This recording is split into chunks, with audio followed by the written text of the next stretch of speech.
안녕하세요. 형광펜 성경과 함께하는 성경 공부, 오늘부터 느헤미야를 보겠습니다. 느헤미야는 느헤미야가 쓴 거고요. 그리고 성벽을 건축하는 거, 그거에 대한 것이 나옵니다. 성전은 에스라고요. 성벽은 느헤미야입니다. 에스라가 먼저 갔었잖아요. 15년 정도 지나고 나서 지금 느헤미야가 또 가는 겁니다. 14년, 15년, 14년이 더 정확한 숫자일 것 같습니다. 그래서 다시 돌아가게 돼서 성벽을 재건하는 일을 하게 될 겁니다. 포로로 잡혀 있다가 돌아가게 됐던 게, 첫 번째로 돌아간 게 고레스 원년이었죠.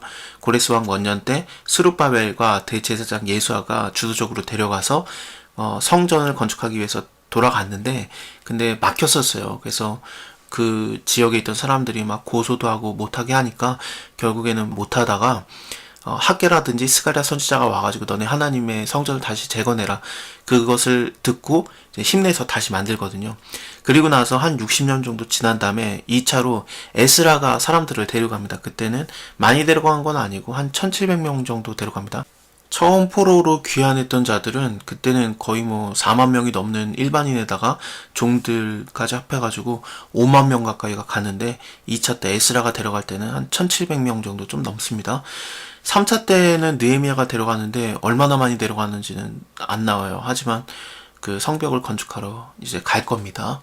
아닥사스다 왕 20년 때 수상궁에 있었다라는 게 그 수도라고 볼 수 있거든요. 바벨론 제국, 바사 제국의 수도라고 볼 수 있는 그곳에 왕궁에 있으니까 느헤미야가 굉장히 높은 사람이에요. 여기 밑에 보면은 내가 술관원이었다 나와요. 그래서 보통 높은 사람이 아닙니다. 술이라든지 떡을 관리하는 자는, 쉽게 말하면은 먹는 거 마시는 걸 관리하는 자는 왕이 가장 믿는 자거든요. 근데 느헤미야는 굉장히 애국심이 강한 사람이거든요. 이제 우리가 보겠습니다만, 예루살렘이 무너졌다, 성벽이 회파되었다, 이 말들을 들은 다음에 슬퍼하고 하나님 앞에 금식하면서 기도하는 그런 자였어요. 애국심이 강하니까 바벨론 제국이라든지 바사 제국, 지금 자기가 여기서 일하고 있지만 어쨌든 그 바사 제국, 페르시아 제국에게 굉장히 안 좋은 감정을 가질 수도 있어요. 그럼 왕을 얼마든지 독살시킬 수도 있는 그런 자인데, 근데 이 왕의 술관원이 되었다라는 것은 이 아닥사스다 왕이 느헤미야를 얼마나 신뢰하고 있는지 그걸 좀 보여주는 겁니다. 하나님의 은혜예요. 이렇게 높은 지위에 올라갈 수 있다는 것 자체가 정말 상황이 안 좋잖아요. 왜냐면은 패전국의 사람을 어떻게 주요 관직자로 쓰겠습니까? 자기 목숨과 관련된 술관원의 일을 어떻게 시키겠습니까? 네, 하나님의 은혜로 이렇게 높은 자리에 있는 거고, 느헤미야에게 많은 영향력도 주시는 거고, 3차 포로 귀환할 때 그를 지도자로 삼는 겁니다. 나의 한 형제 중 하나니가 두어 사람과 함께 유다에 이르렀기로 내가 그 사로잡힘을 면하고 남아있는 유다 사람들과 예루살렘의 형편을 물었더니, 저희가 내게 대답하는데, 사로잡힘을 면하고 남은 자들이 그 도에서 큰 환난을 만나고 능력을 받으며 예루살렘 성은 회파되고 성문들은 다 소화되었다라고 말했습니다.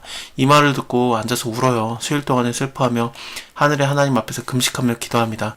가로되 하늘의 하나님 여호와 크고 두려우신 하나님이여, 주를 사랑하고 주의 계명을 지키는 자에게 언약을 지키시며 긍휼을 베푸시는 주여 간구하나이다. 이제 종이 주의 종 이스라엘 자손을 위해서 주야로 기도하며 이스라엘 자손의 주 앞에서 범죄함을 자복하오니, 주는 귀를 기울이시며 눈을 여시사 종의 기도를 들으시옵소서.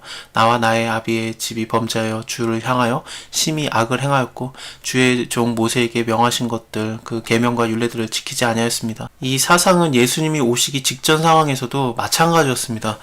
로마 식민 상태에도 있었잖아요. 그 사람들이 우리가 한번 하나님 똑바로 믿어보자, 주님께서 명하신 계명과 율례, 규례 이거 제대로 지키면은 하나님께서 혹시 우리를 구해주지 않겠느냐, 열국들 중에서 흩어져 있는 상황인데 하나님을 잘 믿어보자, 그러면 우리가 다시 하나님께서 우리를 회복시킬 거다, 메시아가 올 거다, 그런 기대를 갖고 있었어요. 그래서 하나님의 말씀에 더하는 죄를 지었던 겁니다. 예를 들면은 안식일을 지켜라 그러면은 안식일이 금요일 저녁부터 토요일 저녁까지인데, 우리는 금요일 아침부터 지키겠다. 그리고 토요일이 아니라 다음날까지도 지키겠다. 그러면서 더 오랜 동안 지키고, 그거는 의도는 좋았습니다만, 근데 결국에 그것이 남들을 정죄하는 것이 됩니다. 야, 너는 왜 금요일 오전부터 하나님 섬기지 않느냐, 우리가 안식일을 더 강하게 해서 지금부터가 안식일인데 너는 왜 안 지키냐. 그게 뭐야? 하나님의 말씀은 분명히 금요일 저녁이 되면 아침이 되는 이유는 첫째 날이라, 그러니까 저녁부터가 안식일인데 왜 내가 지금부터 지키냐 그러면은 아, 그거 그냥 우리가 하나님 열심히 지키려고 우리가 그렇게 하나님의 법을 좀 더한 거야. 그러면은 그것도 물론 더하는 죄를 지면 안 됩니다만 그렇게라도 말해줬어야 되는데 그러지 않고 모세가 그 하나님께 계명을 받을 때 써지는 그런 율법도 받고 아니면 말로 전해지는 그 구전 율법도 받았다 그러면서 그 자기네들이 만든 율법의 권위를 모세의 율법으로 올려놓은 거예요. 그것은 굉장한 범죄죠. 예수님께서 그거 되게 싫어하셨어요. 너네가 사람의 계명을 쫓느라고 하나님의 말씀을 버렸도다 그러거든요. 그래서 이것들을 하면 안 되는데 어쨌든 이때도 그렇고 나중에 예수님 오시기 전에도 그렇고 우리가 하나님의 계명을 열심히 지켜보면은 그러면은 결국에 회복시키지 않을까 그것을 좀 그런 사상을 갖게 됩니다. 물론 하나님께서 그런 말씀을 하신 적이 있지만 그렇다고 율법주의로 돌아가는 얘기는 아니고 하나님의 은혜를 구하라는 얘기였는데 그렇습니다. 만일 내게로 돌아와서 내 계명을 지켜 행하면 너희 쫓긴 자가 하늘 끝에 있을지라도 내가 거기서부터 모아서 내 이름을 두려고 택한 곳에 돌아오게 하리라. 예루살렘이거든요. 솔로몬 성전 지어질 때 솔로몬이 기도한 거에 대해서 하나님께서 이렇게 응답을 해주셨는데 그거 말씀하신 거 이제 청컨대 기억하옵소서. 이들은 주께서 일찍 큰 권능과 강한 손으로 구속하신 주의 종이요 주의 백성입니다. 주여 구하오니 귀를 기울이사 종의 기도와 주의 이름을 경외하기를 기뻐하는 종들의 기도를 들으시고 오늘날 종으로 형통하여 이 사람들 앞에서 은혜를 입게 하옵소서 하였더니 그때에 내가 왕의 술 관원이 되었었느니라.